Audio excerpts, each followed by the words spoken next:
ನಮಸ್ತೆ. ಇಂದು ನಾನು ಆಕಾಶ ಮಲ್ಲಿಗೆ ಬಗೆಗೆ ಒಂದಷ್ಟು ಮಾಹಿತಿಯನ್ನು ಹಂಚಿಕೊಳ್ಳಲಿಕ್ಕೆ ಬಂದಿದ್ದೇನೆ. ಈ ಗಿಡ ತುಂಬ ಎತ್ತರವಾಗಿದೆ. ಹಾಗಾಗಿ ಆ ಎತ್ತರದಿಂದ ಗಾಳಿ ಬೀಸಿದಾಗ ಅದು ಯಾವ ದಿಕ್ಕಿಗೆ ಕೊಂಡೊಯ್ಯುತ್ತೋ ಆ ಕಡೆ ಹೂ ಬಿದ್ದಿರುತ್ತೆ. ಅದರ ಬುಡದಲ್ಲಂತೂ ಇರೋದೇ ಇಲ್ಲ. ಹಾಗಾಗಿ ನಾನು ಇರೋದೊಂದು ಕಡೆ, ಆ ಗಿಡ ಇರೋದೊಂದು ಕಡೆ. ನೋಡಿ, ಹಾಗೆ ಗಮನಿಸಿ.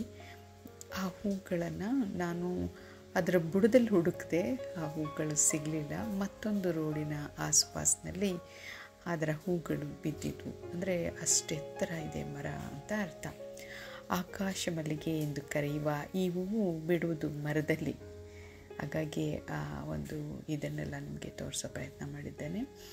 ಹಾಗೆ ಈ ಮರ 20 ಮೀಟರ್ಗೂ ಹೆಚ್ಚಾಗಿ, ಅಂದರೆ ಅದಕ್ಕೂ ಎತ್ತರವಾಗಿ ಬೆಳೆದು ನಿಲ್ಲುತ್ತೆ. ಹೆಚ್ಚು ರೆಂಬೆಗಳಿಲ್ಲದೆ ಗೊಂಚಲು ರಾಶಿ ತುತ್ತೂರಿ ಆಕಾರದಲ್ಲಿ ಸುಗಂಧರಾಜ ಹೂವಿನಂತೆ ಒರಟು ಹೂವಾಗಿದ್ದು ನೋಡಲು ಬಲು ಸೊಗಸು.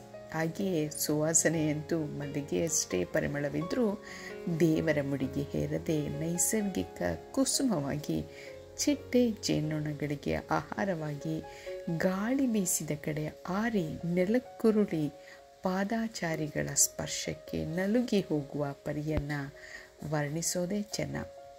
ಪರಿಸರದಲ್ಲಿ ಸಾಕಷ್ಟು ನೈಸರ್ಗಿಕ ಹೂಗಳ ಸಾಲಿನಲ್ಲಿ ಈ ಹೂವು ಸೇರಿ ಬಳಕೆಗೆ ಬಾರದೇ ಇರಬಹುದು.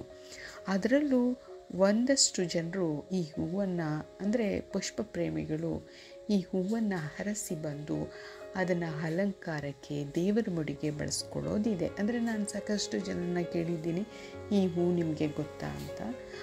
ನನಗೆ ಗೊತ್ತು, ನಾನು ಇದರಿಂದ ಮಾಲೆ ಮಾಡಿದ್ದೀನಿ ಅಂತ ಒಂದಷ್ಟು ಜನ ಹೇಳಿದರು. ಆ ಒಂದು ಆಧಾರದ ಮೇಲೆ ನಾನು ನಿಮ್ಮೊಂದಿಗೆ ಹೇಳ್ತಾ ಇರೋದು. ಆದರೆ ಹೆಚ್ಚು ಜನಕ್ಕೆ ಈ ಹೂವಿನ ಪರಿಚಯ ಖಂಡಿತ ಇರೋದಿಲ್ಲ. ಇದನ್ನು ಆ ಹೂವಿನಿಂದ ಅಲಂಕಾರ, ಪೂಜೆಗೆ ಕೂಡ ಬಳಸೋದಿದೆ. ಅಂದರೆ ಬಿದ್ದ ಹೂಗಳನ್ನು ಪೂಜೆಗೆ ಬಳಸಬಾರ್ದು ಅನ್ನೋ ಒಂದು ನಿಯಮ ಇರೋದರ ಹಿನ್ನೆಲೆಯಲ್ಲಿ ಈ ಥರದ ಮೇಲಿನಿಂದ ಬಿದ್ದಂಥ, ಅಂದರೆ ಹೂಗಳನ್ನು ಬೆಳೆಸ್ಲಿಕ್ಕಾಗೋದಿಲ್ಲ, ಆ ಮರವನ್ನು ಹತ್ತಲಿಕ್ಕಾಗೋಲ್ಲ, ಅದೊಂಥರ ಸಪೂರ ರೆಂಬೆ ಕೊಂಬೆಗಳೆಲ್ಲ ಉದ್ದವಾಗಿ ಆಕಾಶದ ಎತ್ತರಕ್ಕೆ ಬೆಳೆದು ನಿಲ್ಲುವಂಥ ಮರ. ಹಾಗಾಗಿ ಅದನ್ನು ಆಕಾಶ ಮರ, ಮತ್ತು ಅಲ್ಲಿಂದ ಅದು ಬಿಡೋ ಮರಕ್ಕೆ ಆಕಾಶ ಮಲ್ಲಿಗೆ ಅಂತ ಹೆಸರಿಟ್ಟಿರೋದು. ಕೈ ತೋಟದಲ್ಲಿ ಸಾಕಷ್ಟು ಹೂಗಳಿರುವಾಗ ಈ ಹೂವಿನ ಬಗೆಗೆ ಹೆಚ್ಚಿನ ಕಾಳಜಿ ಇಲ್ಲದಿರುವಂತೆ ಮಾಡಿದೆಯೇನೋ ಅನಿಸುತ್ತೆ ಒಮ್ಮೊಮ್ಮೆ. ಯಾಕಾಗಿ ಈ ಹೂವಿಗೆ ಪ್ರಾಶಸ್ತ್ಯ ಇಲ್ಲ ಎಂಬ ಕಾರಣಕ್ಕೆ. ಮುಂದೊಂದು ದಿನ ಈ ಹೂವಿಗೂ ಶ್ರೇಷ್ಠತೆ ಬರದೇ ಇರಲಿಕ್ಕೆ ಸಾಧ್ಯ ಇಲ್ಲ ಅನಿಸುತ್ತೆ. ಏಕೆಂದರೆ ಏನೇನೋ ಯಾವ್ಯಾವುದೋ ಕಾರಣಕ್ಕೆ ನಿರ್ಲಕ್ಷ್ಯಕ್ಕೆ ಒಳಗಾದ ಯಾವುದೋ ಒಂದು ವಿಚಾರ ಮುನ್ನೆಲೆಗೆ ಬಂದದ್ದಿದೆ. ಆ ಹಿನ್ನೆಲೆಯಲ್ಲಿ ನಾವು ಈ ಆಕಾಶ ಮಲ್ಲಿಗೆ ಕೂಡ ಮುಂದೊಂದು ದಿನ ಎಲ್ಲರ ಗಮನಕ್ಕೆ ಮತ್ತು ಉಪಯೋಗಕ್ಕೆ ಬರುವ ಸಾಧ್ಯತೆ ಇರಬಹುದೇನೋ ಅನಿಸುತ್ತೆ. ಏಕೆಂದರೆ ಈ ಹೂವುಗಳಿಗೆ ರೇಟ್, ಅಂದರೆ ಬೆಲೆ ಜಾಸ್ತಿ ಆಗಿದೆ. ಹಾಗಾಗಿ ಈ ನೈಸರ್ಗಿಕ ಕುಸುಮವನ್ನು ಯಾಕಾಗಿ ನಾವು ಬಳಸಬಾರ್ದು ಅನ್ನೋ ಮನಸ್ಸಿದ್ದವರು ಖಂಡಿತ ಇದನ್ನು ಬಳಸ್ಬೋದಲ್ಲ. ಆ ನಿಟ್ಟಿನಲ್ಲಿ ಯೋಚನೆ ಮಾಡೋದಾದರೆ ಖಂಡಿತ ಆಕಾಶ ಮಲ್ಲಿಗೆಗೂ ಒಂದು ಕಾಲ ಬರಬಹುದೇನೋ. ಯಾವುದನ್ನು ನಿರ್ಲಕ್ಷ್ಯಕ್ಕೆ ಒಳಪಡಿಸುವಂತಿಲ್ಲ. ಯಾವ ಕಾಲಕ್ಕೂ ಸಲ್ಲದ ಅದೆಷ್ಟೋ ಕುಸುಮಗಳು ಸಂಶೋಧನೆಯ ನೆಪದಲ್ಲೋ ಹೂವಿನ ಗಿಡಗಳ ಅಂಕಿ ಸಂಖ್ಯೆಯ ಸಂದರ್ಭದಲ್ಲಿ ಈ ಹೂವಿನ ಬಳಕೆ ಮುಂದೊಂದು ದಿನ ಉಪಯೋಗಕ್ಕೆ ಬಂದರೆ ಈ ಹೂವು ಮತ್ತಷ್ಟು ಸಾರ್ಥಕ್ಯ ಪಡೆಯಬಹುದೇನೋ ಅನ್ನಿಸ್ತಿದೆ ನನಗೆ. ಈ ಹೂವಿನ ಮರದ ತವರು ಬರ್ಮಾ ದೇಶವಾದರೂ ಸಾಕಷ್ಟು ಹಿಂದೆಯೇ ಭಾರತಕ್ಕೆ ಬಂದು ಅನೇಕ ಪ್ರಭೇದಗಳು ಹರಡಿಕೊಂಡಿವೆ. ಆ ಕಾರಣಕ್ಕೆ ಈ ವೃಕ್ಷವನ್ನು ಸಾಲು ಮರವಾಗಿ ಶಾಲಾ ಕಾಲೇಜುಗಳಲ್ಲಿ, ಅಂದರೆ ಶಾಲಾ ಕಾಲೇಜಿನ ಆವರಣದಲ್ಲಿ, ಉದ್ಯಾನವನಗಳಲ್ಲಿ ಬೆಳೆಸೋದಿದೆ. ಬಿಗ್ನೋನಿಯೇಸಿ ಕುಟುಂಬಕ್ಕೆ ಸೇರಿದ ಈ ಹೂವಿನ ಮರವನ್ನು 18ನೇ ಶತಮಾನದ ಆಂಗ್ಲ ಶಾಸ್ತ್ರಜ್ಞ ಮಿಲ್ಲಿಂಗ್ಟನ್ ರವರ ಜ್ಞಾಪಕಾರ್ಥ, ಅಂದರೆ ಅವರ ಹೆಸರನ್ನೇ ಈ ಹೂವಿನ ಗಿಡಕ್ಕೆ ಹೆಸರಿಡಲಾಗಿದೆ, ನಾಮಕರಣ ಮಾಡಲಾಗಿದೆ. ಗ್ರೀಕ್ ಭಾಷೆಯಲ್ಲಿ ಇದರ ಅರ್ಥ ಹೂದೋಟಕ್ಕೆ ಸೇರಿದ್ದು ಎಂಬುದಾಗಿರೋದ್ರಿಂದ ಉದ್ಯಾನವನದಲ್ಲಿ ಈ ಮರವನ್ನು ನಾವು ಕಾಣಬಹುದು. ಬಹು ಎತ್ತರಕ್ಕೆ ಬೆಳೆದು ನಿಂತು ಕ್ಷೀರವರ್ಣದ ಅಂದರೆ ಹಾಲು ವರ್ಣದ ಹೂಗಳನ್ನು ಮರದ ಗಾತ್ರಕ್ಕೆ ತಕ್ಕನಾಗಿ ಬಿಡುವ ಪರಿ ಅಮೋಘ. ತಂಗಾಳಿಯ ಸ್ಪರ್ಶಕ್ಕೆ ತೊನೆದಾಡುತ್ತಾ ಸುಗಂಧ ಸೂಸುವ ಆಕಾಶ ಮಲ್ಲಿಗೆಗೆ ಸರಿಸಾಟಿಯಾದ ಪುಷ್ಪ ಮತ್ತೊಂದಿಲ್ಲ ಎಂದೆನಿಸುತ್ತೆ. ಮಕ್ಕಳ ಅಟಿಕೆಯಾಗಿ ಬಿದ್ದ ಹೂಗಳನ್ನು ಬಳಸಬಹುದಾಗಿದೆ. ಅಲಂಕಾರಕ್ಕೆ ಕೂಡ ಬಳಸಬಹುದು. ಪೂಜೆಗೆ ಬಳಸಲು ಸೂಕ್ತವಲ್ಲದ ಕಾರಣ ಅದು ಬಿದ್ದ ಹೂ ಎಂಬುದಕ್ಕೆ ತಕ್ಷಣವೇ ಬಿದ್ದ ಕುಸುಮಗಳನ್ನು ದೇವರಿಗೂ ಅರ್ಪಿಸಬಹುದು. ಬಣ್ಣ ಸುಗಂಧದಲ್ಲಿ ಮಲ್ಲಿಗೆಗೇನು ಕಡಿಮೆ ಇಲ್ಲ ಈ ಆಕಾಶ ಮಲ್ಲಿಗೆ. ಕನ್ನಡದಲ್ಲಿ ಬಿರಟೆ ಮರ ಅಂತ ಹೇಳಿ ಕರೀತಾರೆ.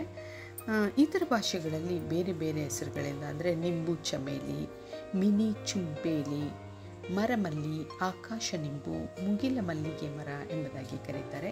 ಅಂದರೆ ನಾನು ಕೂಡ ಸಾಕಷ್ಟು ಹೂಗಳನ್ನು ಬಿದ್ದ ಹೂಗಳನ್ನು ತಂದು ಮತ್ತು ಅದ್ರ ಜೊತೆಗೆ ಇಲ್ಲೊಂದು ಶೋ ಫ್ಲವರ್ಸ್ ಕೂಡ ಅಲ್ಲಿತ್ತು. ಅದೊಂದು ಒಂದು ವೃದ್ಧಾಶ್ರಮ ಅನಿಸುತ್ತೆ, ಅಲ್ಲಿ ಇದೆ ಈ ಗಿಡ.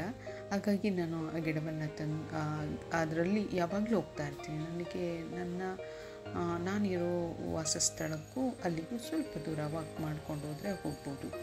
ಹಾಗಾಗಿ ನಾನು ಹೋಗೋದು ಈ ಹೂವು ಅಲ್ಲಿ ಸಿಗುತ್ತಲ್ಲ ಅನ್ನೋ ಕಾರಣಕ್ಕೆ ಹೋಗ್ತೀನಿ. ಒಂಥರ ಖುಷಿಯಾಗುತ್ತೆ ಆ ಒಂದು ಸ್ಥಳವನ್ನು ನೋಡಿದರೆ. ಹಾಗಾಗಿ ನಾನು ನೋಡಿ ಈ ಥರದ್ದು ಹೂಗಳು ಶೋಗಿತ್ತು. ಮತ್ತು ಈ ಸುಗಂಧರಾಜದಲ್ಲಿದ್ದದನ್ನೆಲ್ಲ ಯಾವ ರೀತಿ ಅಲಂಕಾರ ಮಾಡ್ಬೋದು ಅಂತೇಳಿ ಈ ಥರವೆಲ್ಲ ಅಲಂಕಾರ ಮಾಡ್ತಾಯಿದ್ವಿ ನಾನು ನನ್ನ ಮಗ ಇಬ್ಬರು ಸೇರಿ. ನಾನು ಇದನ್ನು ಕಿರೀಟ ಆ ರೀತಿಯಲ್ಲಿ ತಯಾರು ಮಾಡಿದೆ. ಇದರ ಜೊತೆಗೆ ಕೆಂಜಿಗೆ ಪುಷ್ಪ ಕೂಡ ಇತ್ತು. ಅದನ್ನು ಮಧ್ಯೆ ಮಧ್ಯೆ ಸೇರಿಸ್ಕೊಂಡು, ಅಂದರೆ ಒಂದೇ ತುಂಡು ಹೂಗಳನ್ನು ಜಾಯಿನ್ ಮಾಡೋಕ್ಕಾಗಲ್ಲ.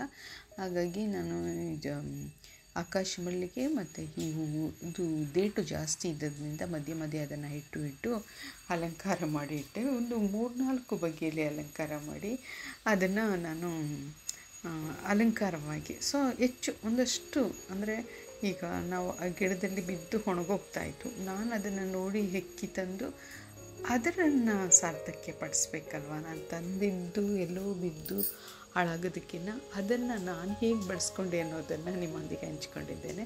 ಈ ಥರದ ರೀತಿ ಇದನ್ನೆಲ್ಲ ಮಾಡಿದೆ. ಒಂಥರ ಚೆಂದ ಇತ್ತು, ತುಂಬ ಖುಷಿ ಆಯಿತು ನನಗೆ. ನೋಡಿ ಈ ಥರ ಎಲ್ಲ ಅಲಂಕಾರ ಮಾಡಿ ಅದನ್ನು ಒಂದು ಗಾಜಿನ ಇದಕ್ಕಾಗಿ ಇಟ್ಟಿದ್ದೀವಿ. ಈಗ ತುಂಬ ಗಾಳಿ ಬೀಸ್ತಾ ಇದೆ, ಒಳಗಡೆ ಇಟ್ಟಿದ್ದೀವಿ ನೋಡಿ. ಈ ರೀತಿ ಇದನ್ನೆಲ್ಲ ಅಲಂಕಾರ ಮಾಡಿ ಇಟ್ಕೊಂಡೆ. ಇವತ್ತು ಈಗ ಮಾಡಿದ್ದೀನಿ. ಇನ್ನೊಂದು ದಿನ ತಂದಾಗ ಅದನ್ನು ಮಾಲೆ ಮಾಡೋದು ಮತ್ತೊಂದು ಏನೋ ಮಾಡೋಣ ಅಂತ ಅಂದ್ಕೊಂಡಿದ್ದೀನಿ. ತುಂಬ ಖುಷಿಯಾಯಿತು ನನಗೆ. ಆ ಹೂಗಳನ್ನು ನಾನು ಬಳಸ್ಕೊಂಡಿದ್ದಕ್ಕೆ, ಅಂದರೆ ರಾಶಿ ಹೂಗಳು, ಟನ್ಗಟ್ಟಲೆ ಹೂಗಳು ಬೆಳೀತಾ ಇರುತ್ತವೆ. ಅಂದರೆ ಆ ಥರದ್ದು ಬೀಜದಿಂದಲೇ ತುಂಬ ಗಿಡಗಳು ಉಟ್ಕೊಂಡಿರುತ್ತವೆ. ನಾನು ಈ ಪರಿಸರ ದಿನಕ್ಕೆ ಗಿಡ ನೆಡಬೇಕು ಅಂತಾರಲ್ಲ, ಆಗ ಒಂದಷ್ಟು ಗಿಡಗಳನ್ನು ಮಳೆಗಾಲವೇ ಇರುತ್ತೆ. ಜೂನ್ 5ನೇ ತಾರೀಕು ಪರಿಸರ ದಿನ ಅಂತ ಹೇಳ್ತಾರಲ್ಲ, ಪರಿಸರ ದಿನವೇ ಕಾಯಲ್ಲ. ಈ ಥರ ಮಳೆಗಳು ಯಾವಾಗಲೂ ಇಟ್ಕೊಂಡಾಗ ನಾವು ತಗೊಂಡೋಗಲ್ಲಿ ಎಲ್ಲಾದರೂ ಉದ್ಯಾನವನದಲ್ಲೋ ಎಲ್ಲೋ ಹಾಕಿದರೆ ಆ ಗಿಡಗಳು ತಂತಾನೆ ಬೇರೆ ಯಾರ ಆಶ್ರಯವಿಲ್ಲದೆ ಒಂದು 15 ದಿನದ ತನಕ ತೇವಾಂಶವನ್ನು ಕಾಪಾಡಿಕೊಂಡ್ರೆ ಸಾಕು. ಅಲ್ಲಿವರೆಗೂ ನಾವು ನೀರೇನು ಹಾಕ್ಕೊಳ್ಬೇಕಿಲ್ಲ, ತಂತಾನೇ ಅದು ತನ್ನ ಸೃಷ್ಟಿ ಕಾರ್ಯವನ್ನು ಮಾಡಿಕೊಡುತ್ತೆ. ಬೇರು ನೆಲಕ್ಕಿಳಿದು ಹೆಚ್ಚು ಯಾರ ಆಶ್ರಯವನ್ನು ಪಡೆದೇ ಬೆಳೆಯುವ ಸಾಧ್ಯತೆಗಳಿರುತ್ತೆ. ಹಾಗಾಗಿ ನಾವು ಆ ತಂದ ಹೂಗಳನ್ನೆಲ್ಲ ಒಂದು ರೀತಿ ನನ್ನ ಮಗ ಇಬ್ಬರು ಕೂತ್ಕೊಂಡು ಒಂದಷ್ಟು ಅಲಂಕಾರ ಮಾಡ್ತಾ ಇದ್ವಿ. ತುಂಬ ಖುಷಿಯಾಯಿತು. ಅಂದರೆ ಒಂದಷ್ಟು ಅರಳಿ ನಗ್ತಕ್ಕಂಥ ಹೂಗಳು ಇನ್ನೊಂದು ಕೆಲವೇ ಸಮಯದಲ್ಲಿ ಅದು ತನ್ನ ಜೀವಿತವನ್ನೇ ಕಳ್ಕೊಂಡ್ಬಿಡುತ್ತೆ. ಅಲ್ಲಿವರೆಗೂ ನಾವು ಅದನ್ನು ಸಾರ್ಥಕ್ಕೆ ಪಡಿಸ್ಬೇಕು ಅಂಥೇಳಿ ಒಂದಷ್ಟು ಅಲಂಕಾರದಲ್ಲಿ ತೊಡಗಿಸ್ಕೊಂಡ್ವಿ.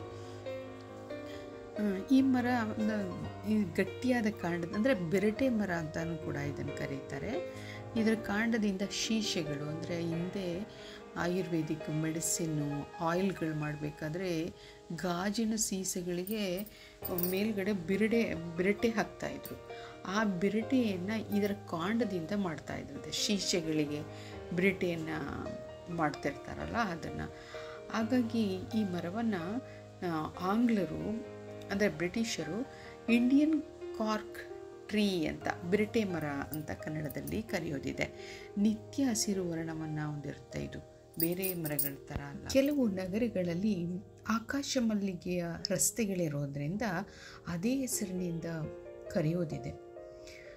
ಮತ್ತು ಇದು ಆಷಾಢ ಮಾಸದಲ್ಲಿ ಇದರ ಮೊಗ್ಗುಗಳು ಆರಂಭಗೊಂಡು 4-5 ತಿಂಗಳು ಹೂಗಳು ಬಿಡಲು ತೊಡಗಿದರೆ ಮರದ ಆಸುಪಾಸು ಈ ಹೂವಿನದೇ ಹಾವಳಿ. ಗಾಳಿ ಬೀಸಿದ ಕಡೆ ಹೂಗಳು ಹಾರಿ ಸುಗಂಧದ ಜೊತೆಗೆ ಪುಷ್ಪವೃಷ್ಟಿಯನ್ನು ಸೂಸುತ್ತವೆ. ಹರಡಿದ ತಕ್ಷಣವೇ ನೆಲಕ್ಕುರುಳಿ ಭೂಮಾತೆಗೆ ಮೊದಲ ನಮನಗಳನ್ನು ಸಲ್ಲಿಸುವ ಈ ಹೂವಿನ ಪರಿ ಅಮೋಘ ಕೃತಜ್ಞತೆಯ ಕುರುಹಾಗಿ ಭೂವಡಲನ್ನು ಹರಡಿದ ಹೂವು ಸ್ಪರ್ಶಿಸುವ ರೀತಿ ತಂಗಾಳಿಯ ಸ್ಪರ್ಶಕ್ಕೆ ಅಲೆಯಾಗಿ